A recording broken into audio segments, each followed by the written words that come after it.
100公里加速3.9秒，0到400米的用时12.3秒，在我的排行榜中排名第33位。这台12年前设计的机子焕发出第二春。这台车的 ECU 是解线过的，转速为13500转，高流量空滤和低回压尾段，还有 TNT 899的前后轮毂，重量更加轻，以及加大了2齿的后尾牙。1档的表显极速在98，2档表显的极速在139。3档为171， 4档为202， 5档为218， 6档呢为241，这时候实际的速度为221，所以误差在9%左右。我测过很多前江的车，都是这个误差。转速呢变得更加高，齿比呢也变得更加大，轮毂呢也更加轻，进排气呢也更加顺畅。它的加速性能到底能提升多少呢？上设备固定机位拍摄，这是我常用的手机支架，我已经放在我橱窗上面了。后面短款的支架加测速仪，还是第2次跑出今天最好成绩3.9秒。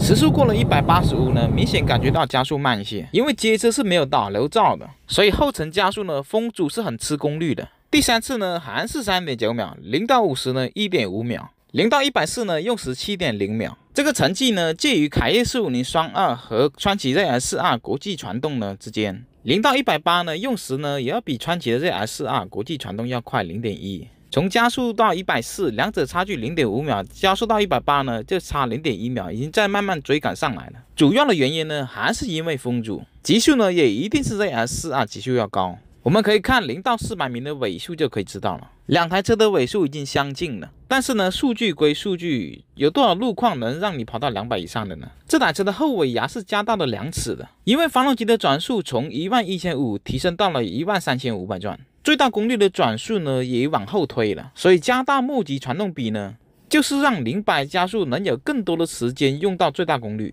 如果调到1档破百的话，在0-100所用的时间内呢，所用到的平均功率的大小是没有2档破百的多的。如果是2档末破百的话，那基本上0-100加速能用到2次最大功率。这时候呢，就看结构能不能吃得下。像这台这个状况呢，0-100加速呢，后尾牙加大到4齿是最合适的。现在这个状态呢，离合放快一点呢，即使让转速掉下去很快，它车头依旧没有轻松的抬头，所以它的结构还能吃得下更强的动力。但是呢，你末级传动比调得太大，它6档巡航的时候，它转速又会太高，从而呢导致它5-6档匀速巡航的时候油耗会比较高。所以最好的方法就是调变速箱。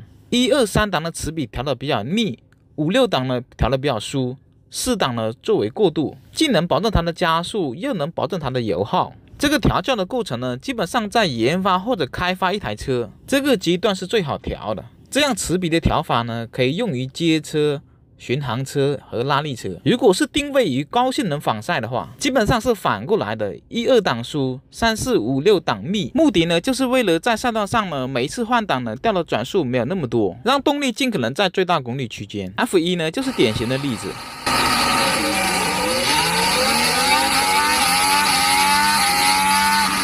所以造一台车不难，但是调好一台车那就难很多。这台车用的是899的轮毂，目的就是为了降低簧下质量。之前呢我也说过，对高速运动件的减重对性能的提升是相当大的。活塞啊、连杆啊、曲轴啊、轮毂啊这些，因为这些零件呢加速度是非常大的，所以在这上面减重和在车架上面减重会有很大的区别的。就好比你绑1公斤的沙袋在脚上和绑1公斤的沙袋在身体上跑步一样。而且运动件的减重呢，不仅对加减速都有提升，而且也能让车辆有一种轻盈感，增加它的灵活性。特别是那些取向于高性能的车辆，轻量化设计呢会用的更加多，但是呢制造的成本也水涨船高。黄龙600呢，本身是属于比较重的车辆。我们现在来称一下满油情况下这台车的重量。将车辆扶正等数值稳定后读数，前轮的重量为 117.9 千克，后轮的重量为 110.35 千克，加起来的重量是 228.3， 而官方公布的整备质量是233公斤，所以减重的重量就是5公斤加上它虚标的重量。3.9秒比之前我测的 4.3秒要快 0.4秒。在这一期3台车里面呢，我就测过赛600，11500转段油，最大马力呢65匹。回顾一下之前的视频，因为知识点是串起来的。而前浆这种曲线呢，明显是有更高的转速，直接给你现转速了。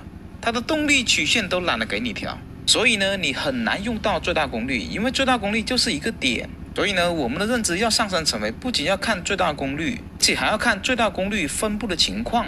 这台解线后是怎样呢？马力级的设置的参数保持一致。